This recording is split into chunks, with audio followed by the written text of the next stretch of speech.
All right, it is preview time. It is late. I am beyond exhausted. One thing I got to fix. All right, that's better than it was. I got some fingerprints on it while I was carrying 3 boards from the bedroom back out here after setting them up. I have 4 boards, so I couldn't pre-set up the previews until I was done the review tonight and all the games were finished. And I also had to delay my workout till I was watching the Vancouver-Washington game, so squashing everything into a really small area today. Alrighty, let's get her started. Chicago's in against Carolina. This is the morning game. This is why I'm doing this review or preview early. This game will be reviewed on its own tomorrow. So I'll watch Chicago and Carolina tomorrow. It starts at 10 a.m. The Chicago Blackhawks 2-4-2, Carolina 6-3-1, and this feels like it's a bit of a tipping point for Carolina. Tomorrow night's the power rankings, and I want to see a good result from Carolina here, or they're probably going to take a bit of a drop. Their next meeting is November 19th at Chicago. That, of course, will be the second and final meeting between these two teams. Power plays, Chicago's at 11.5%. That's not good enough. Carolina's hasn't been much better, 17.6%. Penalty kills, both of them kind of lacking there, too. Chicago at 76%. And Carolina at 79.5%.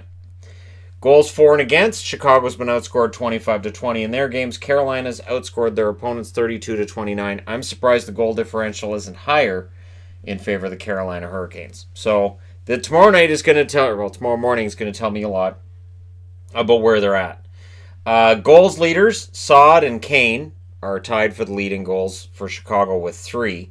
Power play goals, DeBrincat has 2. Seabrook has 1. That's it through 8 games. And shorthanded goal scored by Brandon Saad. On the Carolina side, their goals leaders, Eric Howla with 7. He also leads them in power play goals with 3. Hamilton, Netchus, and Dzingel also have power play goals. The one shorthanded goal they have was scored by Sebastian Aho. So, again, tomorrow we'll get a good idea of where they're at. Kind of the both. Like Chicago, they've got to get some more offense going. They really need to get that power play rolling. And basically almost every area of the game you look at with Chicago, you can see that they need to make some improvement. Next up, St. Louis. The Blues are in against the Boston Bruins. The Blues have had a pretty good week. They're 6-2-3. Boston's 6-1-2. For St. Louis, we'll see if that good week can continue as we see the rematch of the Game 7 Stanley Cup Final tomorrow. First time they've met since then. Their next meeting is April 2nd in St. Louis, so they're not going to have much of a chance to really get a feud going this week. They get the one game and then they don't play again until April. Power plays, completely different story than the first game. St. Louis is at 25.8%. Boston has the best power play in the league with 35.7%. That's going to come down. Penalty killing numbers, St. Louis at 83.3%, Boston at 84%. Goals for and against, St. Louis has outscored their opposition 32-31. Boston a more convincing 26-19 overall. Goals leaders, Braden Shen with 8 goals. This is the best start he's had in his entire career. Power play goals, Dunn has 2, Shen has 2, Pietrangelo 2, Tarasenko and Perron each have a power play goal, and there are 0 shorthanded goals on the board for the St. Louis Blues so far this season. On the goals side for Boston, Pastrnak, who's leading the league, has 10. Power play goals, he leads the league there as well with 5. I'm pretty sure that leads the league. I'm thinking 5. Bergeron 2, Heinen 2. Marchand has the other 1. Shorthanded goals, Boston also has none there. Although there's been no lack of shorthanded chances for Bergeron and Marchand. It's only a matter of time before they put up a shorthanded goal. This at 4 o'clock Pacific, 4 o'clock Pacific, 7 o'clock Eastern, this could be the game of the night. Absolutely could be, because it's a rematch from the Stanley Cup Final. But all of Canada is going to end up watching Toronto and Montreal because it's what you do, and it's on at the same time. Toronto now 6-4-2. Turns out that all of the panic is over till their next loss. Montreal's 4-4-2, and there's some reason to panic for Montreal right now. There is, after that loss to San Jose. The next meeting these teams have is February 8th in Montreal. Every time these teams meet, it's all across Canada, and it is the most classic matchup in hockey.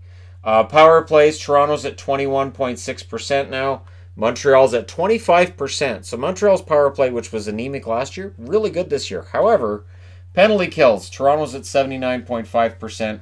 Montreal's frighteningly low at 67.7%. You can't really have a penalty kill that low and hope to make the playoffs. Now, that being said, Montreal right now, not completely out of any kind of race because it's early, right? 44-39 is the goal differential in favor of Toronto. 35-33 is the goal differential for Montreal. Goals leaders, Matthews leads for Toronto with 9 because it's October, so he's going to be on pace for like 60. 9 and 12 games. He goes, yeah, about that. Power play goals, Matthews has 2, Janssen 2, Marner 2, Kerfoot and Nylander both have 1. Shorthanded goals, Kapanen has 2. On the Montreal side, Armia is their leading goal scorer with 5. Yeah, he's off to a pretty good start. Power play goals, Tatar with 2, Petrie 2, Armia also has 2. Wheel, Drouin, and Domi have the other power play goals. Shorthanded goal, Armia has that. So Yoel Armia is doing kind of a little bit of everything, and he's been a key character for them. I don't know about MVP. I think MVP for the team will almost always be Carey Price somehow, some way. And Max Domi is going to be up there too by the end of the year. But so far, Armia has been a really, really nice. And I say that as somebody that expected him to put up some good totals this year. I thought he had a good year last year, but even for what I had expected, 5 goals already. It's a bit of a surprise in 10 games. That's on pace for 40. Moving along. Nashville in against Tampa. This also starts at 7 o'clock Eastern, 4 o'clock Pacific. So that's 3 so far. And there's more. So this is where it gets tricky to watch everything, right? But there's only 9 games tomorrow, which is kind of nice. Means tomorrow's review isn't going to be that long.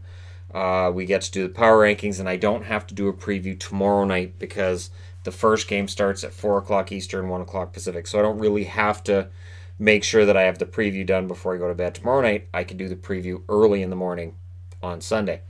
The next meeting that the 6-3-1 Nashville Predators and the 5-3-1 Tampa Bay Lightning have is December 3rd in Nashville. And this is kind of a meeting between two teams that look, well, pretty good. Tampa's had their issues along the way, but yeah, I'm seeing Tampa as a team that when I do my rankings tomorrow, they could take a big jump. They need to win this one, though, to hold it. They need to win this one to hold that spot. Power plays, 19.4% for Nashville, 24% for Tampa. Penalty kills, both teams at 71%. That's not good enough for both teams. So I expect those numbers to come up. 42-31, Nashville's outscoring opposition. And for Tampa, 31-29. So goal differential is much lower for Tampa than expected. Nashville's putting up some goals, and that's despite them not having Forsberg over the last few. Goals leaders, Forsberg and Arvidsson both have 5. Power play goals, Yossi has 2. Turris, Johansson, Duchesne, Arvidsson, and Bonino all have 1. Shorthanded goals, Sissons and Ekholm with the goals there. I haven't heard anything yet on what's going on with Duchesne, how long he's going to be out. That'll probably be a news of the day type thing tomorrow, where we'll get into what's going on with him and other players. But yeah, goals leaders for Tampa, Shattenkirk and Stamkos with 4. Power play goals, Stamkos has 2. Kucherov, Palat, Shattenkirk, and Hedman have power play goals. And shorthanded goals, there's none for the Tampa Bay Lightning thus far this season. So we'll see if that record continues. That being said, I have to change boards. Okie dokie. Columbus and Philly. One of these teams are going to come out of this game. It starts at 7 o'clock Eastern, 4 o'clock Pacific, looking like they're on their way up. Now, Columbus at 5-3-2 has been much better than expected. Philadelphia at 4-3-1. We'll see if they can keep this going. Their next meeting is November 27th. That one's going to be in Columbus. This one tomorrow is in Philly. Power plays. Anemic Columbus. Not really news, but really they got to get this going. 13.3%. On the Philadelphia side, 25.8%. It's been healthy.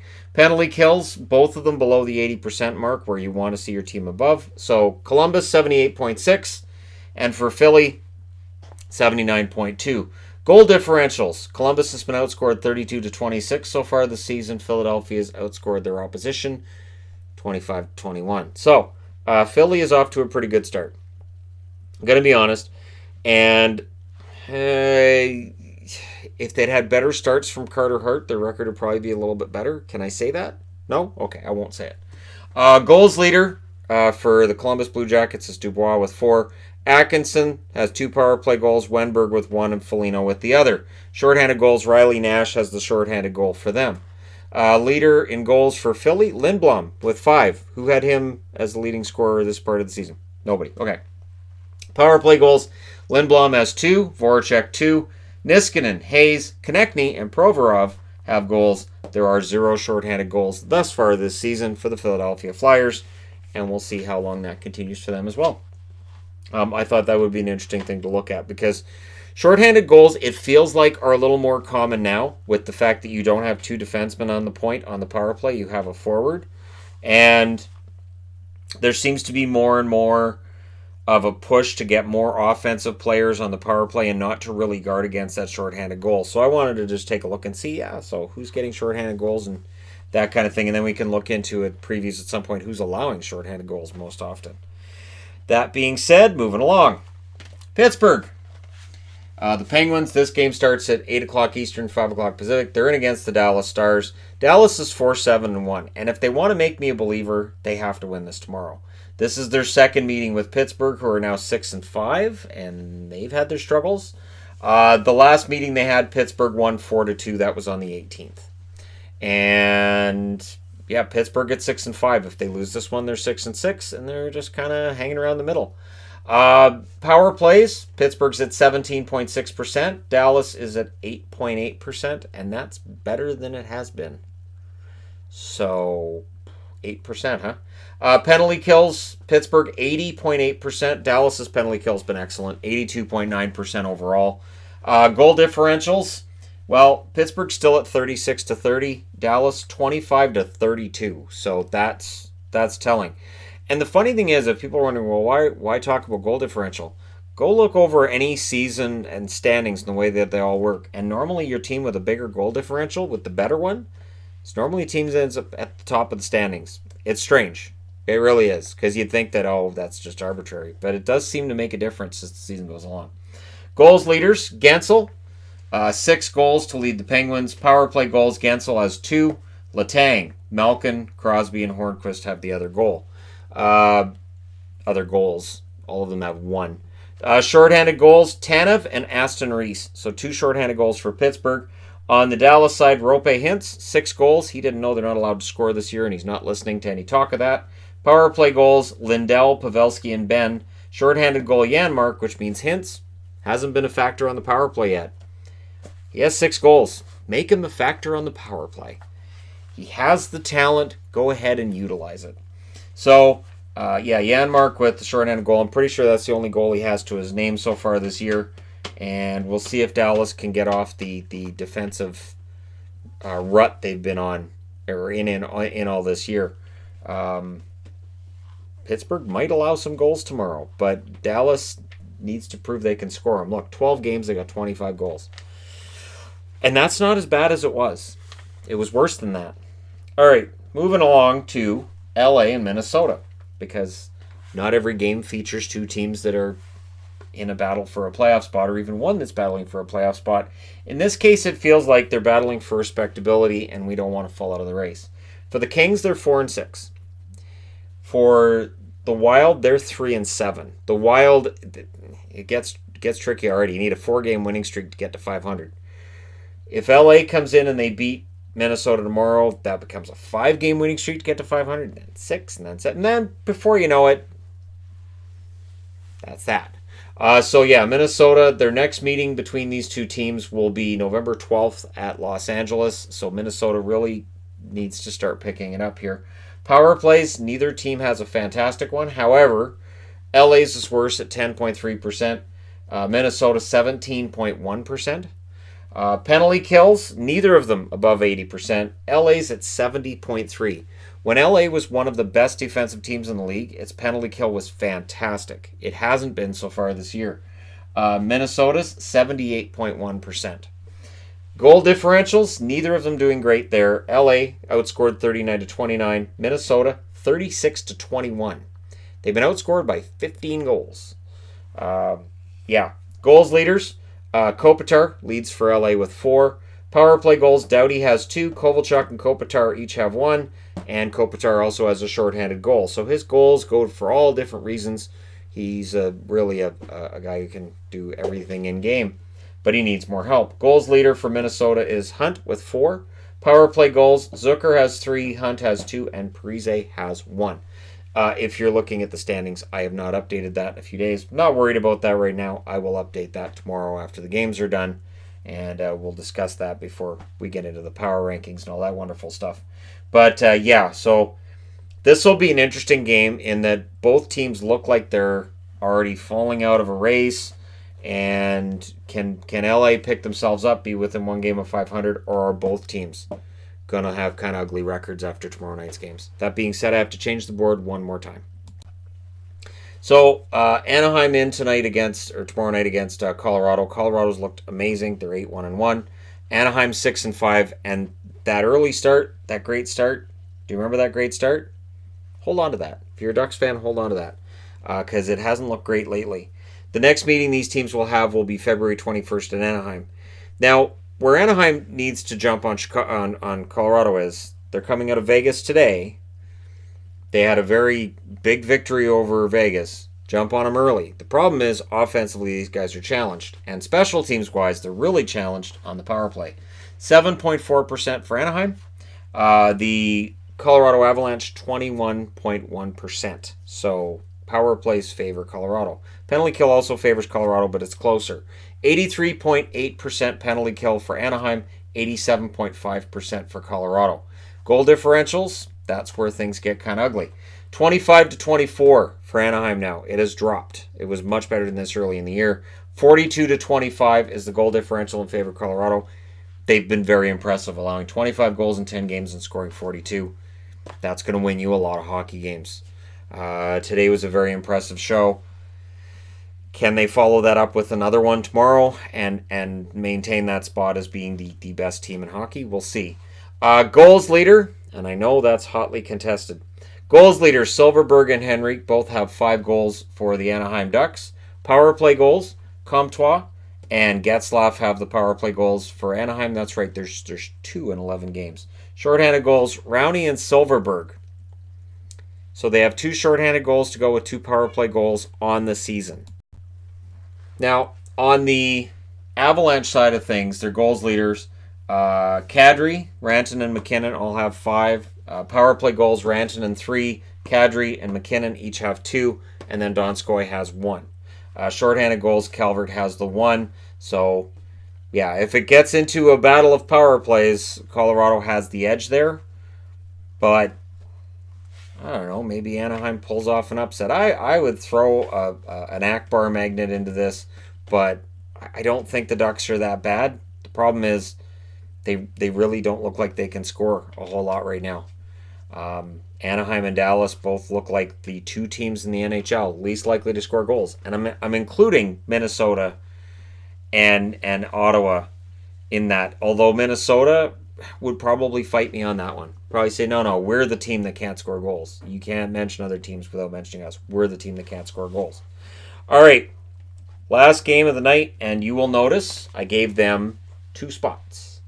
Winnipeg, these guys, the Heritage Classic. I had to get the Heritage Classic for Winnipeg and Calgary before the game, because you have to, right? Winnipeg is technically the home team against Calgary. Now, here's the interesting thing. The Calgary Flames will not play in Winnipeg this season. They will play in Regina, and Winnipeg's technically the home team. The next meeting is March 14th at Calgary. Now, this is being played at Mosaic Stadium, so I went into my phone's app to find out what's the temperature supposed to be at the start of the game. And what it's saying is it's going to be cloudy and about -4 Celsius at game time. That is cold enough to snow, but there's no snow in the forecast. Right now, Calgary's 6-5-1, and Winnipeg's 5-6. Both of these teams are off to disappointing starts. So once we get over the amazing atmosphere of Mosaic Stadium and the exciting crowd in Regina, and it'll rekindle that debate, could Saskatchewan support a National Hockey League team? The answer is sadly no. The population base isn't there. But I will say this. You can have an exhibition game there once a year or every couple years, and I think that would be gangbusters. That'd be amazing. The NHL won't do it every year, but if this game tomorrow is a big hit, we could see it again. Power plays, Calgary's at 17.9%. Winnipeg's at 15.8%, so they're both below 20. Penalty kills, much better number for Calgary at 88.9%. Winnipeg is a 63.6% penalty kill rate. That is sad. That means that more than 1 out of every 3 power plays against them has scored this year. You are not going to have a good record that way. Goals for and against, Calgary's been outscored 37-33. Winnipeg's been outscored 36-28. So both teams are looking to reverse an ugly trend at the start of the year. Lines, and this is according to dailyfaceoff.com. I went through the line combinations. This is just for fun. You've got Gaudreau, Monahan, and Lindholm on one side, Ehlers, Scheifele, and Wheeler on the other. And I'll give a slight edge to Winnipeg on that first line. Slight. Second lines, you have Tkachuk, Backlund, and Frolik, Connor, Little, and Laine. And honestly, with the way Tkachuk's been playing the last little bit, I'll give a slight edge to Calgary there, so 1-1. Third line's Mangiapane, Ryan, and Bennett. The other side, Kopp, Lowry, and Roslovic. Bennett had a goal in his last game, so I'll give Calgary a bit of an edge on that one. Fourth lines, Lucic, Jankowski, and Zarnik versus Perreault, Gustafsson, and Bork. It's hard to go against Matthew Perreault with that amazing hair. And because I've watched a lot of Chef Ramsay and how he does things, you got to make everything a tie. It's always a tie until the last vote. So I'll go ahead and say fourth line, I'll go with Winnipeg because Matthew Perreault. Why not? Defense, Giordano and Brody versus Morrissey and Kulikov. I'm not going to lie. I like the Giordano and Brody tandem a little bit better. So that's an advantage for Calgary. Hanifin and Hamonic or Pionk and Hinola. Not going to lie. Hanifin and Hamonic.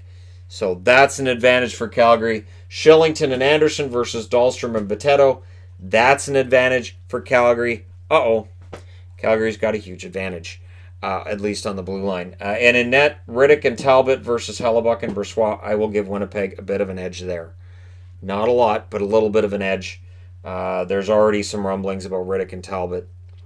And again, that's the way the media plays this, right? As soon as Calgary goes into a little bit of a slump, when it comes to their goaltending and defense numbers, you're going to hear about Riddick and Talbot. That's what's going to happen. But I do think Hellebuck and Brossoit I would take a little bit earlier. So overall, I do like Calgary's chances because that blue line is pretty solid. Your leading scorer for Calgary is Tkachuk at 4 goals, 6 assists. He's got 18 penalty minutes and 2 power play assists to his name. Mark Scheifele, 4 goals and 8 assists. He's the leader, although 3 goals and 9 assists. Laine's right there with him. 2 penalty minutes for Scheifele, 2 power play goals and 1 power play assist. And of course, Scheifele and Laine were really hot to start the season. They've been very cold the last couple of weeks. This is how it works. This is how things work with Laine, and to some extent Scheifele, although Scheifele is a little bit more consistent over a full season. But yeah, this is how things work with Patrick Laine. He'll score a bunch of points, and then he doesn't. And when I see him with Connor and Little, I'm thinking, so on some level, is he looking in the middle of the ice and going, I got Brian Little again? So we haven't really got into that conversation yet, but I think we will at some point. If Ehlers, Scheifele, and Wheeler is the way they're going to go with their first line, and Ehlers has been great, then it does make me wonder how well that second line's going to score and how things are going to turn out for Winnipeg. If they lose tomorrow night, if they lose in regulation, we're going to hear some more conversations. And I wonder, does this mean that they're going to be calling Byfuglien? And have you made up your mind, or maybe you come back? And for Byfuglien, if he sees this and if he sees them below 500, does that make him more likely to come back or less likely to come back? All right. So there you go. Bit of a lengthy preview for this game because this feels like a big deal. And I thought, hey, I might as well make it a little bit more in-depth than the other previews because it's the outdoor game. It's Mosaic Stadium in Regina. And if you're from Saskatchewan, this is as close to NHL action as you're going to get for a while. Outdoor games can be tricky, so hopefully it's not too windy. Hopefully it's not too cold. Hopefully if you're in the building, you have good view.